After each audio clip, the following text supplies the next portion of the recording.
Name of the Lord. We need to understand that everything that we do should be according to Jesus' teaching and His authority.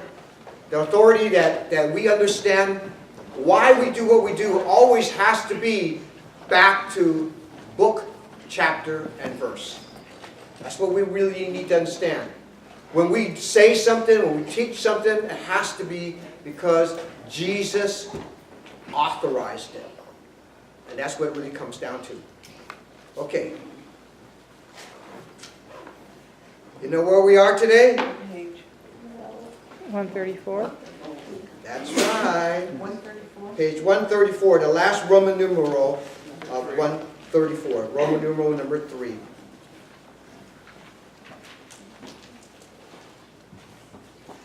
Once again, baptism is one of those subject matters that has so much controversy in the Christian, quote, Christian world.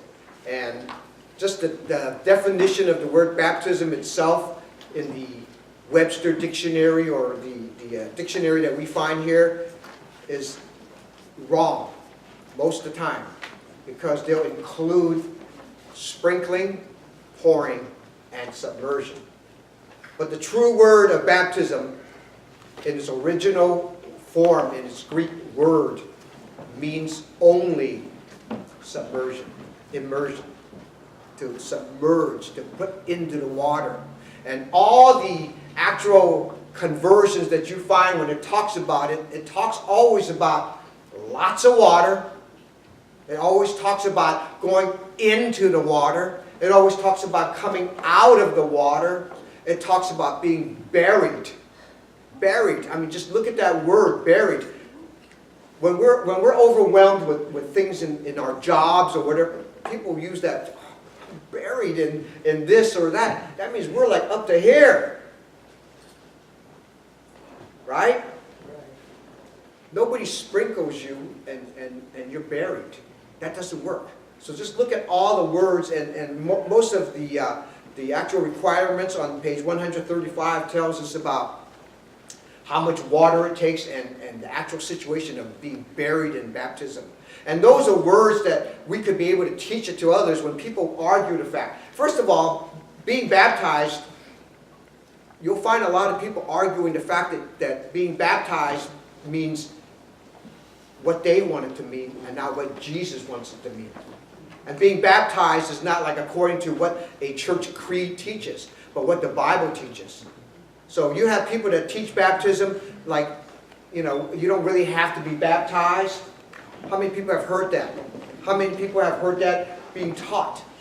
I know even myself, when the time came that I knew I had to be baptized, I had people telling me that I didn't have to be baptized. And I've heard that so many times at the same time. Jesus went to where there was a lot of water. Right.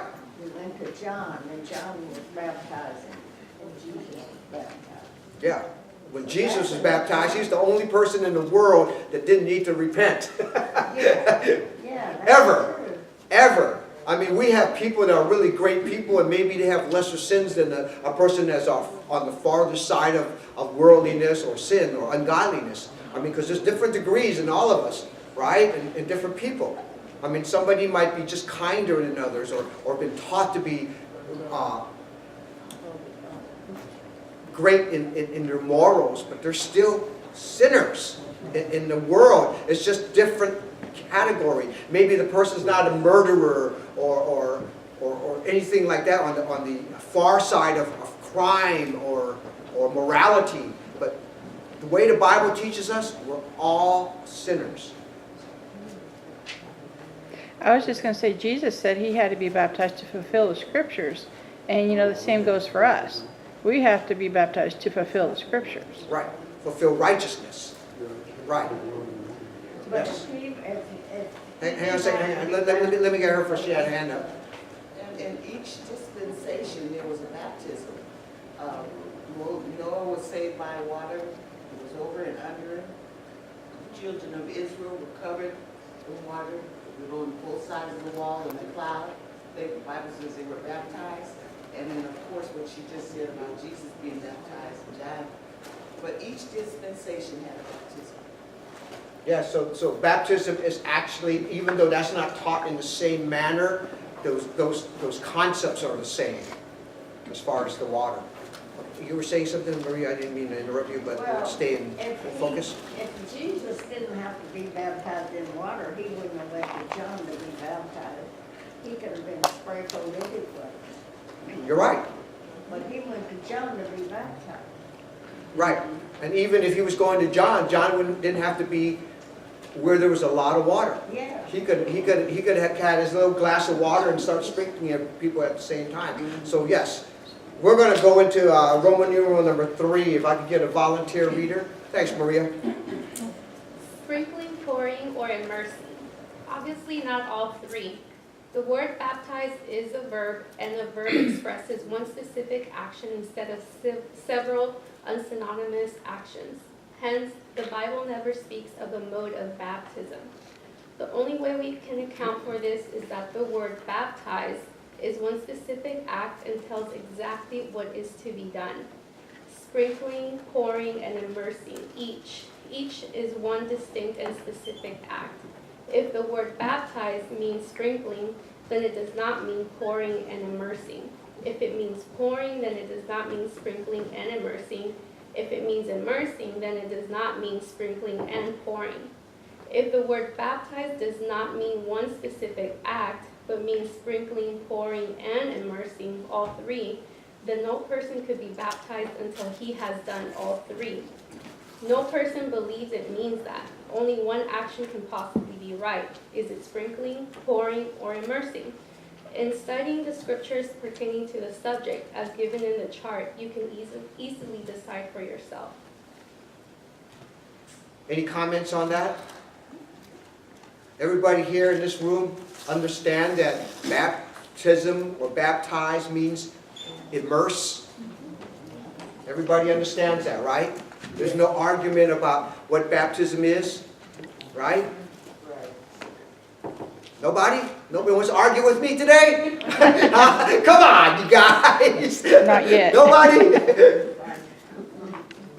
Oh, you want to argue? No, All right.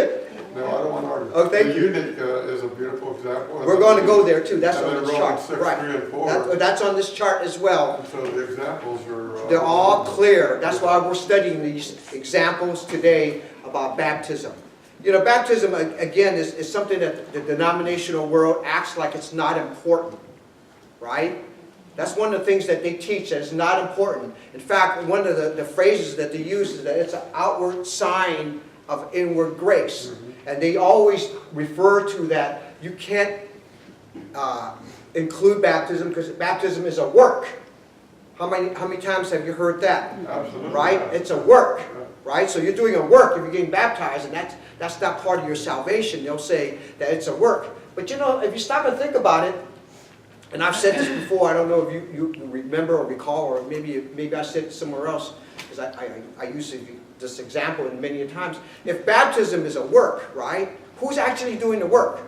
If I actually want to give myself to God, and I'm giving myself, I'm submitting, how am I doing the work, right? If I go into the baptismal with Bill, and Bill baptizes me, how am I doing the work? If anybody's doing the work, Bill would be doing the work by baptizing me, right? If I go out and get a haircut, who's doing the work? Barbara. Not me, right? Just sitting there. I'm just sitting there, right? I'm allowing him to cut my hair, right? So how could that be a work, is what I'm saying. If I'm getting baptized, if it was me getting baptized by Bill, Bill's doing the actual work, how could a denominational person tell me that I am doing a work? Right? You hear that expression a lot. I mean, if you talk about that, and you actually have times where, I'll be right with you, when you have times where you're dealing with how we're giving our lives and submitting to God. If we're submitting ourselves to God, then I'm not doing a work, but that's how the denominational world views us. Right? And once again, all you have to do is compare yourself by getting a haircut. Who's doing the work? So if we go in the water, who's doing the work? The person that's allowing themselves to be baptized, or the person that's doing the baptizing, or the baptizer? So that argument about it's a work doesn't work. Go ahead, Marva. I hope I can say this right. Dead people cannot work. And when you're in your sins, you're dead. So even if you did do anything when you're dead, you're not in the family of God, so it wouldn't even be accredited to you as a work. That's it, right? Yes. Mm-hmm. Okay.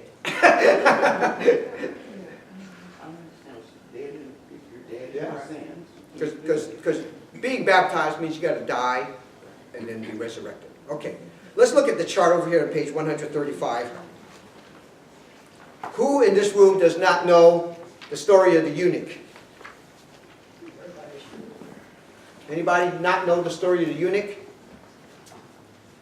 You want me to just tell the story? I just want to add a question. Where did you get the books that you have? I don't have These books here? Do we have any? Is there an extra book here? Anybody have an extra book? I want to keep it though.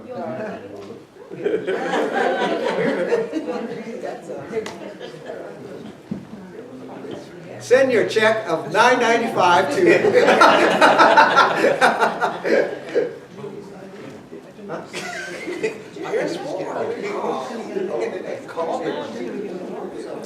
Anyways, the story of the eunuch is a very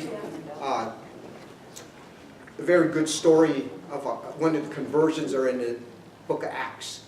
And it talks about how Philip baptizes the eunuch who was reading the Old Testament scripture of Isaiah chapter 53.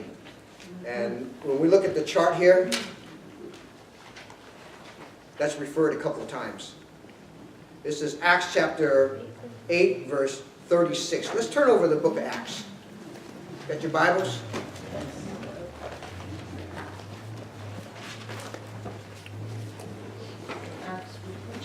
Acts chapter 8.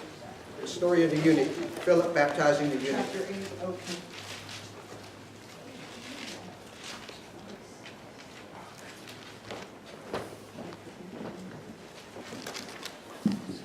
The chart is really good because it tells you about three things here. If you look at the chart on page 135, you'll see the top heading. It says immersion, to be immersed, sprinkling, and pouring. And when it talks about water in Acts chapter 8, verse 36, the eunuch had been taught at this point. He's already probably a proselyte that's been converted into Judaism. He's gone to Jerusalem to worship. So this guy's serious about his relationship with God. He's reading his Old Testament. Probably back in that time, they were wrapping it up in scrolls. So he's reading probably in scrolls, and he's reading and he doesn't understand what's happening here in Isaiah chapter 53. But God wanted this person to be converted. So Philip is sent over there to teach. And that's a real good understanding about how do you teach people about Christianity. Here in this particular conversion scenario, a conversion situation, you have a man that believes in God. You have a man that believes in the Bible or the Scriptures. What's left for salvation? You need to know who Jesus is. So as soon as Philip asked the eunuch, do you know what you're reading? Right? The eunuch says to him, he goes, how can I except somebody guide me? He's asking for a Bible study class. If we ever get an opportunity like that, when somebody doesn't really understand something, that's your Philip experience right there. That's the time that we can actually come and say, okay, let's start with where you need to be. You understand Old Testament, you understand worshiping and God and the Bible. Now, you start with Jesus. That's what the Bible tells us. That's what Philip started with. He took him right to Jesus. Jesus is what you're reading about in Isaiah chapter 53. So he teaches him Jesus. And when we get to verse 36, according to this chart, that's when it says that, and when they had went on their way, they came unto a certain water. And the eunuch said, see, here is water. What doth hinder me to be baptized?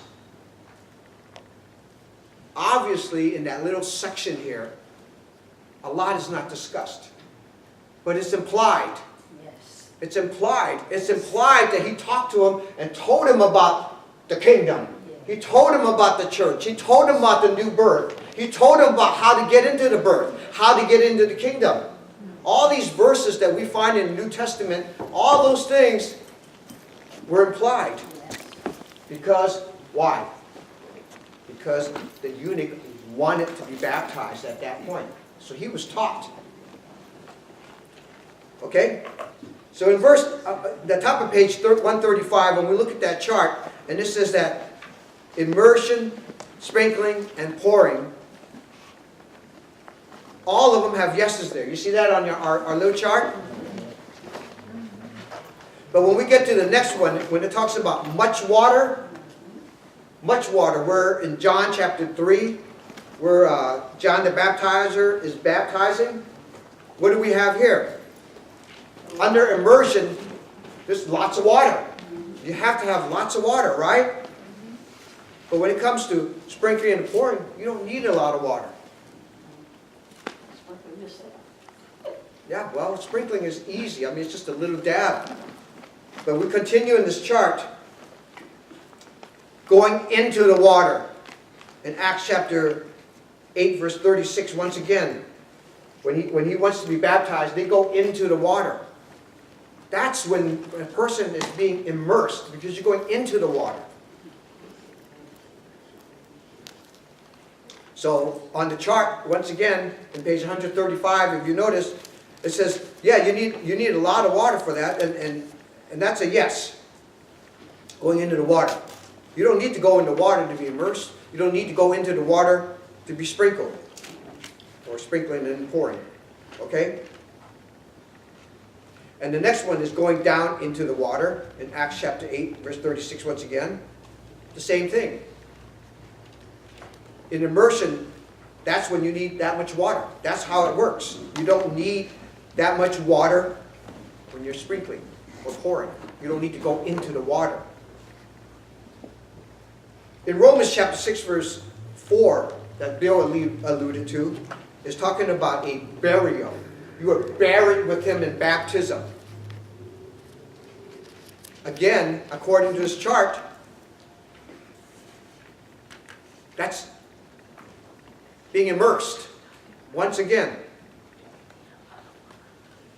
in sprinkling and pouring, you're not being buried. You don't bury somebody by sprinkling water on them or pouring water on them.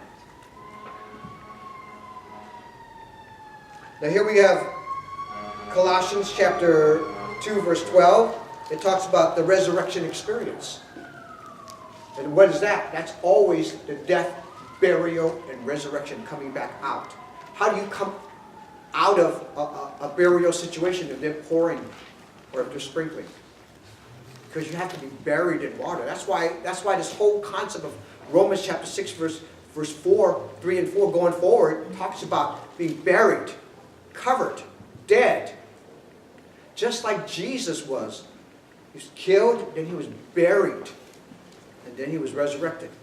That's how we have to always look at baptism in relationship to that. Where we at now? A birth. John chapter 3, verse 5. Unless you're born again, you cannot enter into the kingdom. There you go. Cannot enter into the kingdom. That's what the baptism is. Because that whole section with John chapter 3, verse 3, John chapter 3, verse 5, he talks about you have to be born again. And Nicodemus, well, wait a minute, now I'm a Jew, I'm a Pharisee. You know who I am? Right? Jesus, yeah, I know who you are. Everybody has to be baptized, even you, Nicodemus. Everybody has to be baptized. Did I see a hand over here? No? I was asking for this side, but yeah. Okay, go ahead. Yeah, this scripture right here that you just said you have to be born of the water and the Spirit. When you preach Jesus, you're preaching the last things he said. He that believeth is baptized shall be saved, go into all the world, preach the gospel to every creature. Teach them, baptize them in the name of the Father, Son, and Holy Spirit. The last thing Jesus said was water. You got to get in the kingdom through the water. So when they come to some water, he says, well, here it is. Okay, water, what prevents me? Right. So that's what Jesus is saying. The last thing he said is, you got to get in the kingdom. You got to come by the water and the Spirit. So the water is the whole thing. And that's in a nutshell right there, you know, that he's teaching water baptism. He's teaching baptism. Any comments? Marty? There's different deaths. There's physical death, there's spiritual death, there's eternal death. There's different births. There's a physical birth, and there is definitely a spiritual birth. And they both require seed. The seed is the word of God, which produces Christian. That's all. Right.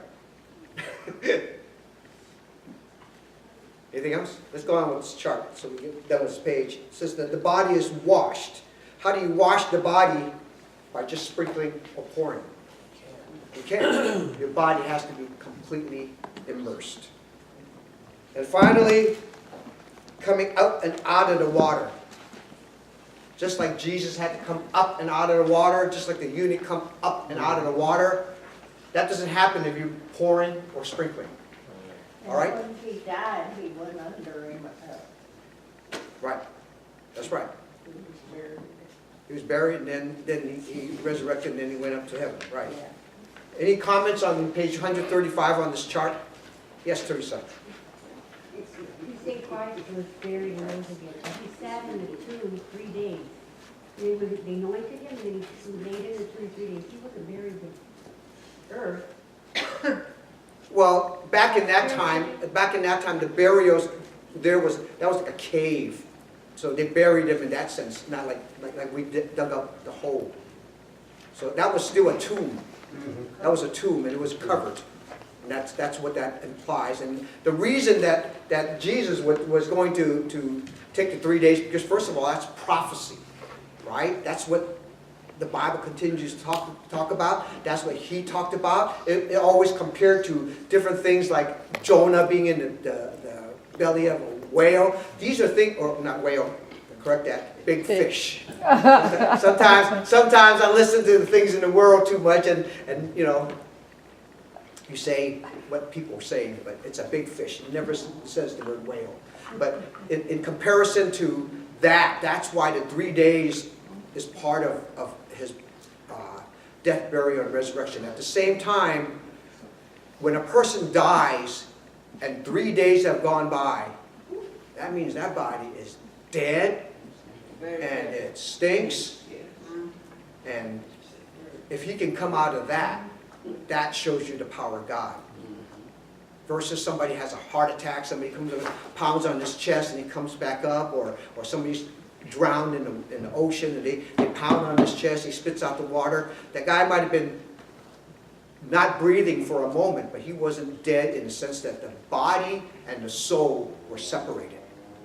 And that's what death really is, according to the book of James. That's when the body and the soul separated. When a person drowns in the water in the ocean and his heartbeat stops and they're pounding on him, or they're doing breathing or whatever it is that they're doing, that person might be not breathing or not be having a heart pulse, but the spirit and the body has not yet separated. That's what it comes down to. Because when that happens, I don't care how much you beat on the guy's chest or how much you breathe into him, it's done. Did I see a hand over here? A minute ago, you used the $10 word proselyte with the eunuch. What does that word mean? Actually, that's a $50 word. But for you, such a deal. For you, such a deal. That word means a converted person out of the world into Judaism. You know that, see, most of the Jews and the Hebrews back in that time, it's all their genealogy. They all can connect themselves back to Abraham through their family traits, through their genealogy. Well, my father is this guy, my father is this guy, my grandfather, it goes all the way back up. And that's how a lot of the Hebrews understood their tribes. But proselytes are people that got converted. Like a Gentile into a Jew. Right. Yeah. You want an example? That's good. Okay. Because my example usually is Sammy Davis Jr. Right? And there's other people in this world that I've heard about that are like Christians or whatever. Sometimes you hear about so-and-so, you know, brother so-and-so's daughter or whatever, that they got married and now they're Jews. You hear about stuff like that from different people. Those are proselytes. They don't have the genealogy that follows up. Okay? I'm glad we sold it to you for $10. Any other comments? They just claim to be Jews. You'll find that word also, word proselyte, in Acts chapter 2. Because during the day of Pentecost, when the apostles were preaching, it talks about those that were from, and the list goes on. It goes on. I don't have it all memorized. You find in Acts chapter 2, all these Hebrews, all these Jews came from all over to come to Pentecost, to Jerusalem. And it says that these guys came from here, and names them. And they all spoke with different dialects, and that's why speaking of tongues in Acts chapter 2 is always language. It's always language. And one of the last words that were used is proselytes, meaning the people that were converted. Can women baptize? What's that? Can women baptize? That's a good question. I don't find any examples in the Bible of a woman baptizing. I'll be honest with you, I don't know the answer to that as far as, We're in the prison. you know, but a woman baptizing a woman, you know, but No man is need to be baptized. I remember Bruce Brown sharing with the congregation that he knew of congregations of all women, just all women. He never knew of one or just all men, but he had actually known of that. And they carried out all of the duties. yeah, they carried out everything that's involved in the worship and everything. And so That would include that. that That's would why I said include women were women, right. that would include that. Yeah. Exactly. In fact, I don't know if they still exist, there was a congregation that's up there in the Sonoma area that was all sisters. All right, I knew about them. I went to a camp out, this is probably about 20 years ago, and I met the people that were there, and what they did was, it's all women church. So when it came to the preaching of the word, they played cassettes. I use that word because that was the cassette era. CDs were probably starting to come around, but it's cassettes, and they played a cassette for the word. So they got the word. They sang. They took the Lord's Supper. They gave their money. They prayed. So. Yeah, But again, I don't have biblical reference of a woman baptizing. I want to say that. Any other questions before we go on? And women's prisons also, brother, they have services. And it's all women, of course, in the prison. Right. Yeah. And no matter where you are, when it's all women's thing, then the roles are taken. Where even like when the sisters have a sisters' day, right?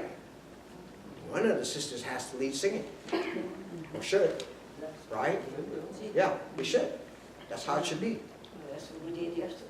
But I'm asking if there's men there who aren't baptized, hear the word, want to be baptized, but there are only women who have the knowledge of Christ. See, usually, isn't it supposed to be, a woman is not supposed to have authority over a man, especially like, but once they become, if they're not Christian, if the men are not Christian, then they're not really having authority over them, are they? We get into these what-if questions all the time. I think we're chasing rabbits on these what-ifs. If we're getting back to what-if, how did that man get to? Who invited the man? Who's teaching the man? Who's preaching in that sermon? See, we're chasing a rabbit here on the what-ifs. But It's just, to me, it's a legitimate question because you have, right now in the world that we live in, there's a push for, there's a lot of denominations that have women preachers, et cetera, et cetera, et cetera. So when we come across somebody who's from the outside, asks, can a woman do this in the Church of Christ? So it's not like a what if down a rabbit hole. There are, circumstances where you're talking to people outside who want to know what the role of women in the church is. And so we should know that. yes, We should. and that should be a whole separate study at the same time. We should take the time to study exactly what the roles are. I don't want to do that right now. I saw a hand back here. Just a quick comment. Piggyback on what you said about that group of women in Sonoma County.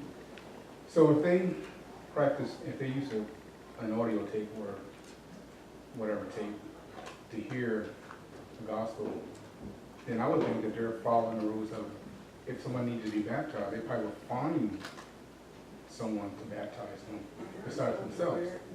Because they're following the rule that they should not preach. Then I think they're letting it, well, if someone to be baptized, we will find that male figure Christian and come in and baptize us. But I'm just saying. Well, they had a lot of people help them, at different times to come in, because you always have brother and sister congregations. And that's the thing you should be always trying to reach out for anyways, to answer your question, as far as trying to connect with other people. And that could have been a way of connecting with other congregations. Right, to get their right. baptism, for where they were located. Vince?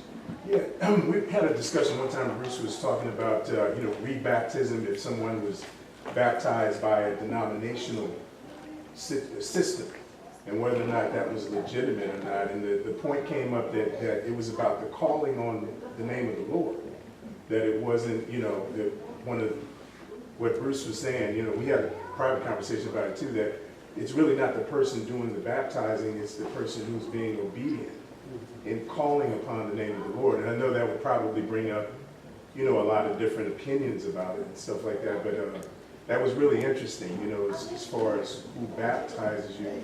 The person, whether it's a brother or a sister, doesn't really have any power.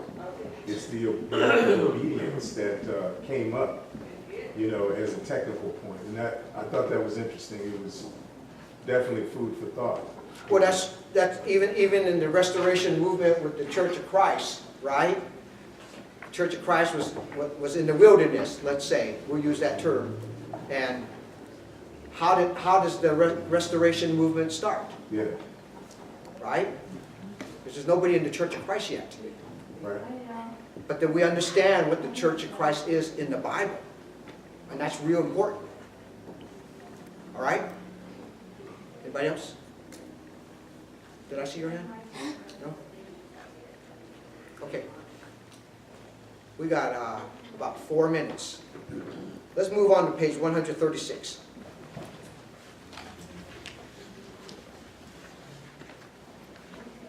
Volunteer reader? Go ahead, JC. Okay. Every man who sprinkles or pours for baptism must at the last day face the scriptures referred to in the above chart. We shall be judged by them and by all others. Revelation chapter 20, verse 12. Keep going? Yes. Okay. There is no comfort in being able to find the word sprinkle in the Bible because it is never used in connection with baptism. 1. And I will sprinkle clean water upon you, and you shall be clean from all your filthiness, and from all your idols will I cleanse you. Ezekiel chapter 36, verse 25. This was practiced under the law of Moses, and in Numbers chapter 19, verses 1 to 10, we have a record of the preparation of the waters of cleansing or purification. It consisted of the ashes of a red heifer, thanks, her skin, flesh, blood, her dung, and cedar wood, and hyssop and scarlet. 2. So shall he sprinkle many nations. Isaiah chapter 52, verse 15.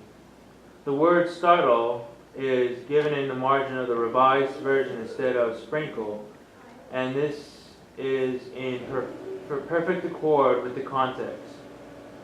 Okay, these couple of words that are used, that were found in the Old Testament, is God preparing His people for whatever was going forward. So what happens here is that we have to recognize that what we're talking about in baptism today is New Testament. Everything we do today is New Testament, and it's through Jesus. And that's really the difference.